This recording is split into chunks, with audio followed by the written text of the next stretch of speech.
Comment se fait-il que tu aies les yeux bleus alors que tes parents ont les yeux bruns? Comment est-ce possible que ces 5 labradors soient tous frères et sœurs et que leurs 2 parents soient noirs? On peut répondre à ces 2 questions par une seule réponse, parce que c'est génétique. C'est quoi ça la génétique? C'est une branche de la biologie qui est en constante évolution. On verra dans la vidéo les bases de ce que c'est. Où se trouve la génétique? Avant d'analyser comment ça marche, on va se demander où ça se trouve exactement dans notre corps. Il faut d'abord se rappeler que tous les êtres vivants sont constitués de cellules. Ces cellules sont les petites usines, soit le plus petit élément de vivant. Elles contiennent des organites qui ont toutes des fonctions spécifiques. Dans une de ces organites se trouve le matériel génétique. On parle ici du noyau. Le noyau est séparé en 3 parties distinctes: la membrane, le nucléole et la chromatine. La membrane nucléaire contient une substance gélatineuse semblable au cytoplasme qu'on appelle le nucléoplasme.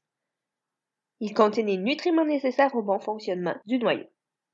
Le noyau est en relation avec le cytoplasme grâce aux pores sur la surface de la membrane nucléaire. Cette cellule contient un ou plusieurs nucléoles qui sont responsables en grande partie du décodage de l'information génétique. La chromatine est pour sa part un enchevêtrement de molécules d'ADN tissées très serrées lorsque la cellule est au repos. On dirait une balle de laine.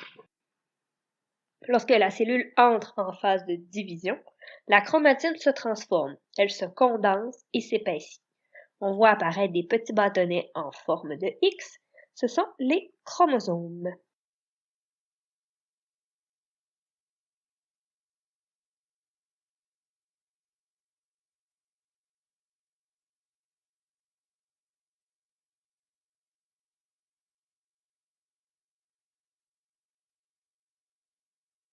Les chromos quoi? Les chromosomes viennent en 2 copies. Une copie vient du père et une copie vient de notre mère. Ils sont en nombre variable selon les espèces. L'homme en contient 23 paires, qu'on voit ici sur le karyotype. Donc chacun des chromosomes est représenté sur cette photo-là. La mouche drosophile, elle en contient 4 paires seulement. Le chien en a 39. L'organisme vivant connu à ce jour qui contient le plus grand nombre de chromosomes est une fougère du nom d'Ophioglios reticulé. Elle possède 360 paires de chromosomes différents. Comme quoi, le nombre de chromosomes n'est pas synonyme d'évolution et de complexité. Dans les chromosomes humains, la dernière paire détermine le sexe de l'individu. Donc on voit sur l'image du karyotype, on remarque que le dernier chromosome ne porte pas de numéro, mais plutôt une lettre. Ici, on voit la lettre X. C'est ce chromosome qui est responsable de la détermination du sexe. Un individu qui a 2 X, donc 2 copies pareilles, comme sur ce qu'on voit sur la photographie, va nous donner une fille. Un individu X et Y, donc le chromosome Y est plus court que le chromosome X, va nous donner un homme. L'ovule de la mère contient toujours des X, puisque les filles sont XX. C'est donc le père, par le biais des spermatozoïdes, qui va déterminer le sexe du bébé. S'il donne un X, le bébé sera une fille. S'il donne un Y, alors le bébé sera XY et ce sera un garçon. À quoi ça sert les chromosomes? Les chromosomes sont les porteurs de ce qu'on appelle le code génétique de l'individu. On peut comparer le code génétique à un livre qui contient l'histoire héréditaire de la personne. Le livre contient toutes les recettes nécessaires au bon fonctionnement de l'organisme et les informations sur les caractéristiques physiques et psychologiques de l'individu. Si on continue dans notre comparaison du livre, les chromosomes représentent les 23 chapitres de ce livre-là. Dans chaque chapitre, il y a des paragraphes qui vont nous parler d'une idée en particulier. Dans notre chromosome, ça va être la même chose. Une partie d'un chromosome, on va l'appeler le gène. Un gène, c'est donc une région du chromosome qui contient la recette de fabrication pour une molécule en particulier, qui va nous permettre de déterminer une caractéristique particulière. Quand on écrit des paragraphes, on utilise des lettres pour former des mots. C'est la même chose à l'intérieur de nos gènes. Donc, pour écrire les gènes, on utilise des lettres. Et ces lettres-là, on les appelle l'ADN. ADN, c'est l'abréviation pour acide désoxyribonucléique. C'est une grosse molécule complexe. Quelles sont les lettres qu'on va utiliser dans l'ADN? En fait, il y en a seulement 4. Donc, A, T, C et G. Donc, un gène, qu'est-ce que c'est? C'est une séquence dans un ordre particulier de ces 4 lettres-là, qui va nous permettre de fabriquer la molécule en particulier. Donc, si on fait un petit résumé de ce concept-là, on voit ici une représentation d'un chromosome. Et si on le déroule, on voit qu'on a une section d'un chromosome, c'est un gène. Et si on déroule encore, on est capable d'aller chercher la molécule d'ADN.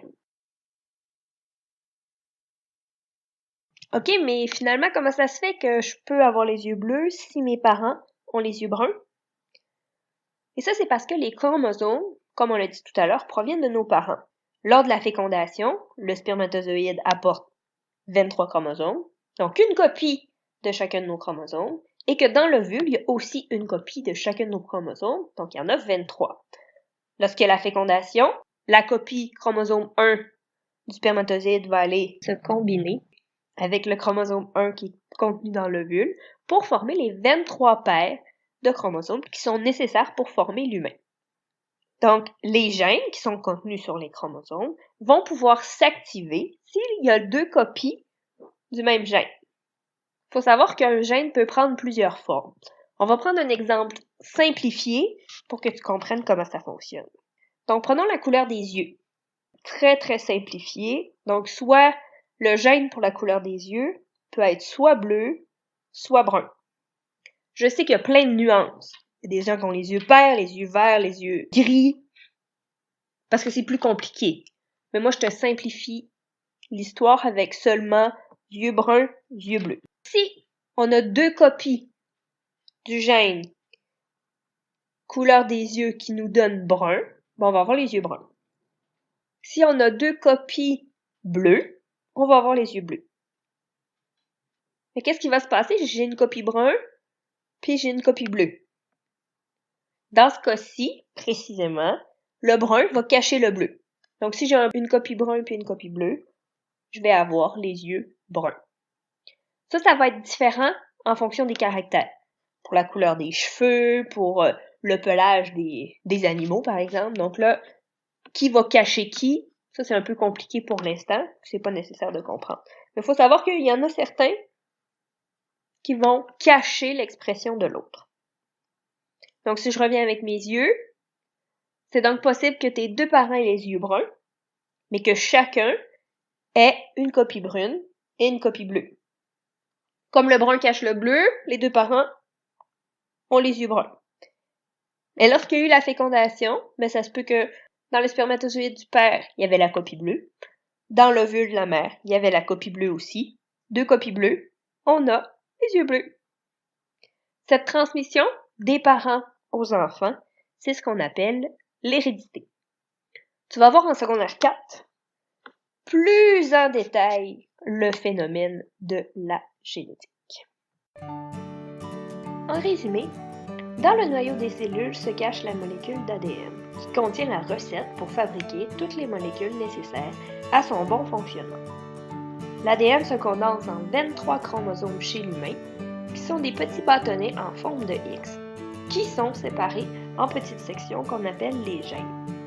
C'est ces gènes que nos parents nous transmettent, qu'on appelle l'hérédité, qui fait qu'on a les yeux de notre mère et le menton de notre père. Dans la prochaine vidéo, nous explorons le fonctionnement de la cellule. De quoi a-t-elle besoin pour vivre? Qu'est-ce qu'elle produit comme déchets?